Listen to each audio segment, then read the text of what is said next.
بسم اللہ الرحمن الرحیم للفقراء المہاجرین الذین اخرجوا من دیارہم واموالہم یبتغون فضلا من اللہ ورضوانا وینصرون اللہ ورسولہ اولئک هم الصادقون والذین تبوأوا الدار والایمان من قبلہم یحبون من ہاجر الیہم ولا یجدون فی صدورہم حاجة مما اوتوا ویؤثرون علی انفسہم ولو کان بہم خصاصہ ومن یوق شح نفسه فأولئک هم المفلحون والذین جاءوا من بعدهم یقولون ربنا اغفر لنا ولإخواننا الذین سبقونا بالایمان ولا تجعل في قلوبنا غلا للذين آمنوا ربنا إنك رؤوف رحيم۔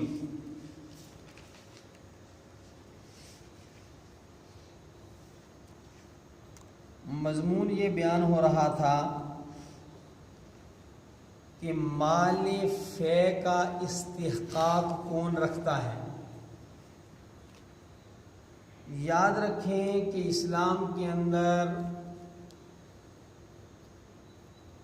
دو قسم کے مال ہیں جو غیر مسلموں سے حاصل ہوں۔ ایک کو کہتے ہیں مال غنیمت۔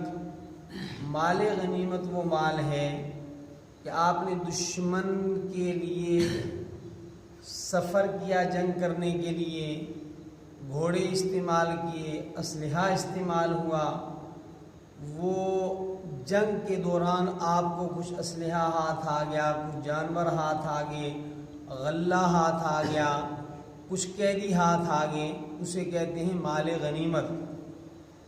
اور صلح کے ذریعے یا بغیر جنگ کے جو مال حاصل ہو جائے اسے کہتے ہیں مال فے۔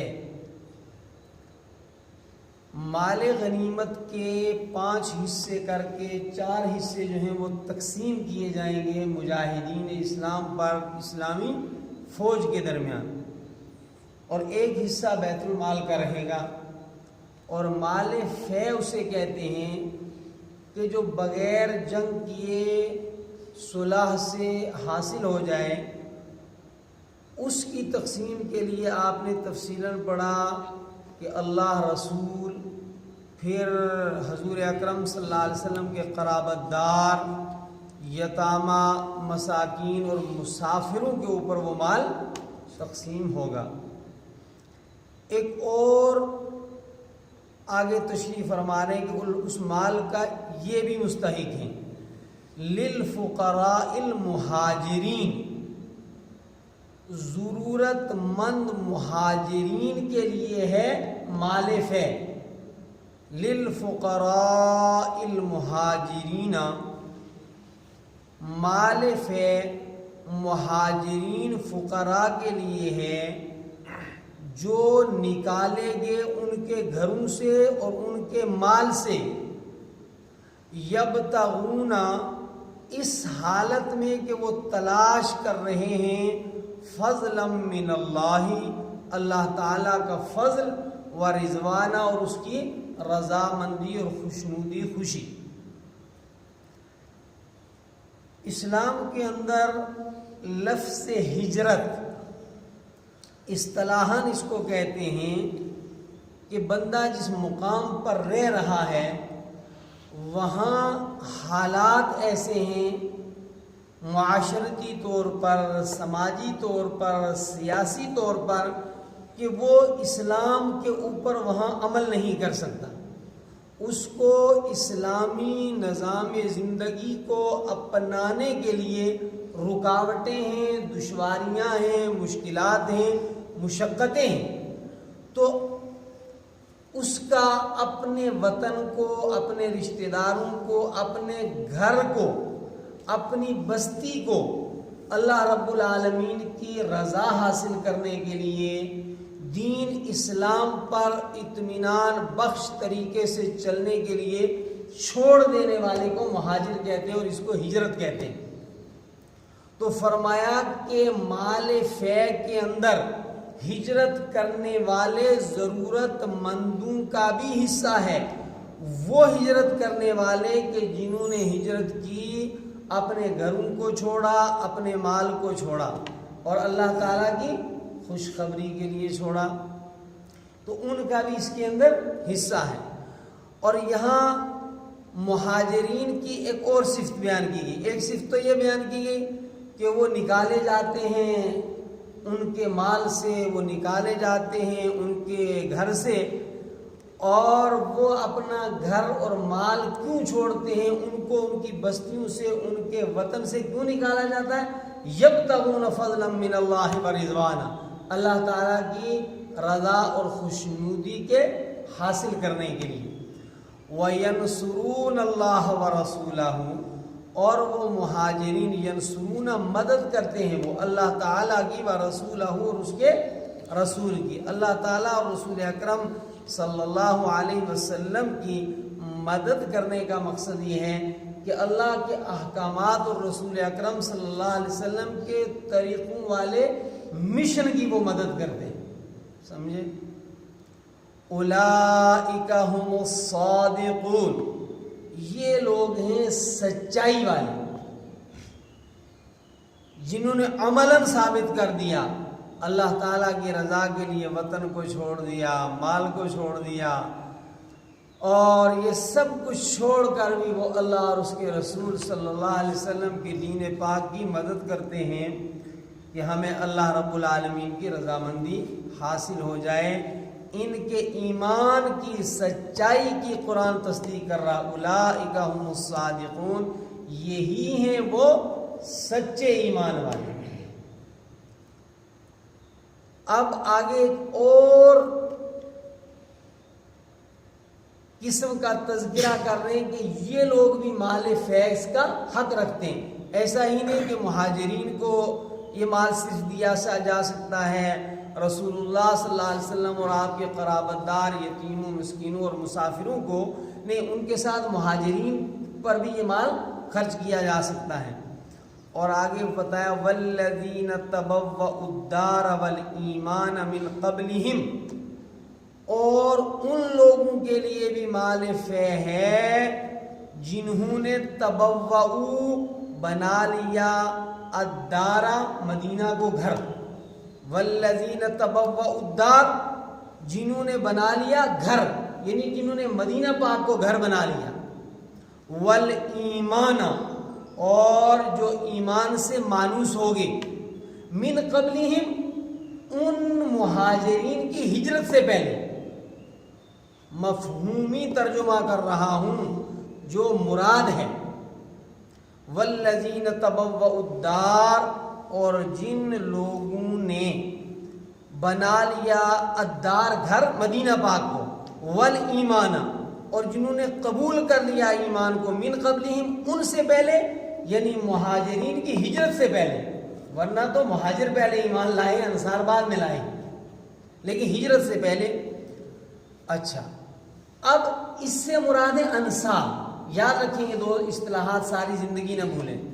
مدینہ پاک سے اللہ تعالیٰ کی رضا کی خاطر جن لوگوں نے اپنے گھر چھوڑے، اپنے رشتہ دار چھوڑے، اپنا مال چھوڑا اور مکہ مکرمہ تشریف لے گئے، ان کو کیا کہتے ہیں؟ مہاجر۔ کیا کہتے ہیں؟ مہاجر۔ اور وہاں پہلے سے جو ہجرت سے پہلے ایمان لا چکے تھے مدینہ پاک میں رہنے والے مسلمان، اور ان مہاجرین کی انہوں نے مدد کی، ان کو کہا جاتا ہے انصار۔ ان کو کیا کہا جاتا ہے؟ انصار۔ تو فرمایا کہ وہ مدینہ میں رہنے والے انصار جو ہیں ان کو بھی اس سے حصہ ضرورتاً دیا جا سکتا ہے۔ اگرچہ یہ بنو نذیر کا جو لوگ مال چھوڑ کر گئے تھے بنو نذیر کے، وہاں سے جو مال حاصل ہوا اس سے صرف 3 انصار نے حصہ لیا، اور 3 انصار کو حصہ دیا گیا۔ حضور اکرم صلی اللہ علیہ وسلم نے انصار کو بلایا اور بلا کر خطاب فرمایا کہ انصار تمہاری اسلام کے لیے خدمات ہیں، اپنے مہاجر بھائیوں کے لیے تمہاری ہمدردیاں ہیں۔ تو اب یہ جو مال غنیمت ہمیں حاصل ہوا ہے، ایک تو یہ ہے کہ یہ تم دونوں کے اندر برابر تقسیم کر دیا جائے، مہاجرین کو بھی دیا جائے اور انصار کو بھی دیا جائے۔ یعنی جو ہجرت کر کے مکہ مکرمہ سے مدینہ پاک آئے، کچھ حصہ مال کا ان کو دیا جائے اور کچھ جو پہلے سے مدینہ میں رہنے والے مسلمان ہیں ان کو دیا جائے۔ ایک تو یہ ہے۔ دوسرا یہ ہے کہ یہ جو مال فے ہے، یہ جو بنو نذیر سے مال ہمیں حاصل ہوا ہے، یہ سارا مہاجرین کو دیا جائے، اور آپ انصار نے جو مہاجرین کو چیزیں دی ہیں، مکانات دیے ہیں، مال دیا ہے، وہ آپ کو واپس لوٹایا جائے۔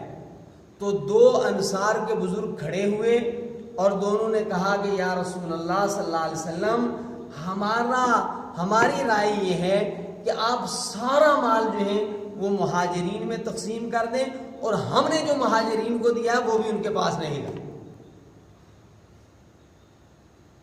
اگلی آیت کے پڑھانے سے پہلے ہی میں نے بتایا، اگلی آیت نہیں بلکہ اگلا حصہ، یحبون من ہاجر الیہم، اوپر مہاجرین کی صفات بیان کی تھی، یہاں انصار کی صفات بیان کی ہیں۔ یحبون، محبت کرتے ہیں وہ انصار، کس سے؟ من ہاجر الیہم، جنہوں نے ان کی طرف ہجرت کی۔ انصار محبت کرتے ہیں، یحبون محبت کرتے ہیں وہ انصار، من ہاجر الیہم، جنہوں نے مکہ مکرمہ سے مدینہ پاک کی طرف ہجرت کی، ان کے ساتھ محبت کرتے ہیں وہ انصار۔ وَلَا يَجِدُونَ فِي صُدُورِهِمْ حَاجَةً، اور نہیں پاتے ہیں وہ اپنے سینوں میں حاجتاً کوئی حاجت، مما اس میں سے جو کچھ اوتو دیے گئے وہ مہاجر۔ حضور اکرم صلی اللہ علیہ وسلم جب مہاجرین کو کچھ دیتے تو انصار کو ایسا نہیں محسوس ہوتا تھا اپنے دلوں میں کہ ان کو کیوں دے رہے ہیں، ہمیں کیوں نہیں دیتے۔ وَيُؤْثِرُونَ عَلَىٰ أَنفُسِهِمْ وَلَوْ كَانَ بِهِمْ خَصَاصَةٌ، اور وہ انصار ترجیح دیتے ہیں، عَلَىٰ اوپر، أَنفُسِهِمْ اپنی جانوں کے، وَلَوْ كَانَ بِهِمْ اگرچہ ہوں وہ انصار خصاصہ ضرورت مند، انصار خود ضرورت مند ہوتے ہوئے بھی اپنی ضروریات کے اوپر مہاجرین مسلمانوں کی ضروریات کو ترجیح دیتے تھے۔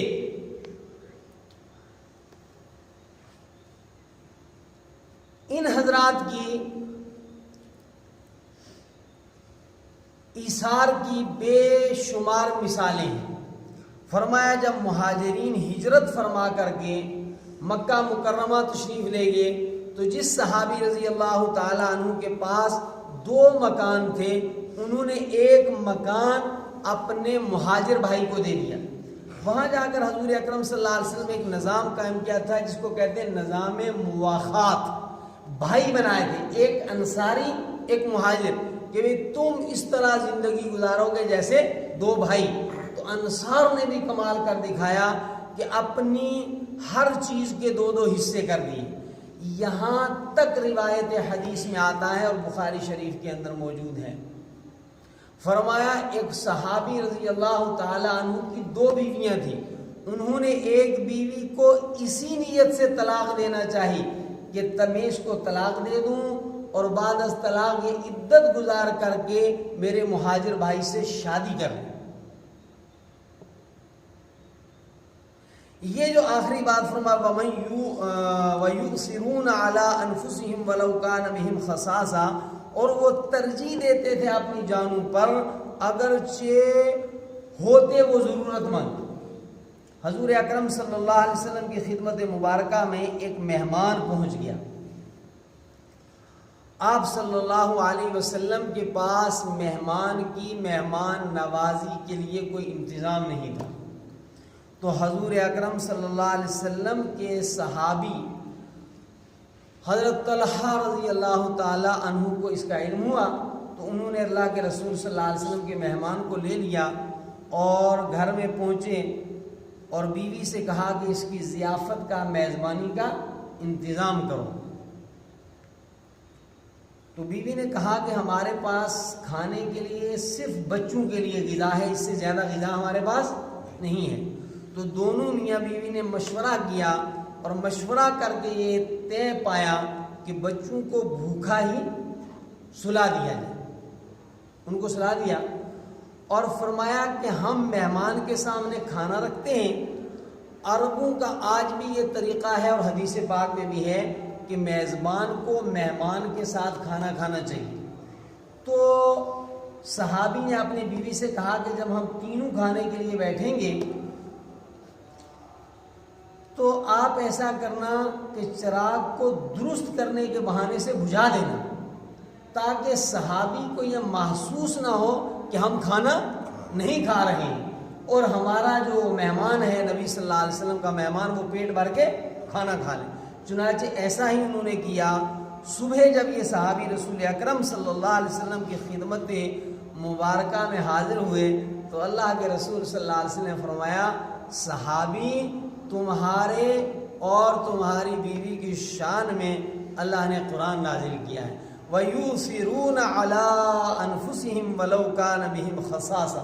یہ اس صحابی اور اس صحابی کی بیوی کی شان کے اندر جو ہے یہ آیت نازل ہوئی، جو قیامت تک منبر و محراب میں پڑھی جاتی رہے گی۔ کتنی خلوص بھری ادائیں تھیں اس مقدس جماعت کی، کیسے میاں بیوی تھے، کیسا ایثار تھا ان کا، کیسے اللہ کے محبوب تھے کہ ان کی شان میں رب نے قرآن اتارا، وَيُؤْثِرُونَ عَلَىٰ أَنفُسِهِمْ وَلَوْ كَانَ بِهِمْ خَصَاصَةٌ، اور وہ انصار ترجیح دینے والے ہیں اپنی جانوں کے اوپر اگرچہ ہوں وہ ضرورت مند۔ وَمَن يُوقَ شُحَّ نَفْسِهِ فَأُولَٰئِكَ هُمُ الْمُفْلِحُونَ، اور جو شخص بچا لیا گیا شح، بخیلی سے، نفس کی بخیلی سے، وَمَن يُوقَ شُحَّ نَفْسِهِ، اور جو شخص بچا لیا گیا اس کے نفس کی بخیلی سے، فَأُولَٰئِكَ هُمُ الْمُفْلِحُونَ، وہی لوگ ہیں کامیاب، وہی لوگ ہیں فلاح پانے والے۔ تو یہ لوگ بھی انصار اور مہاجرین بھی مال فے کے مستحق ہیں۔ تو ان کا استحقاق مال فے بتاتے ہوئے اللہ رب العالمین نے مہاجرین کی اور انصار کی بھی تعریف فرمائی۔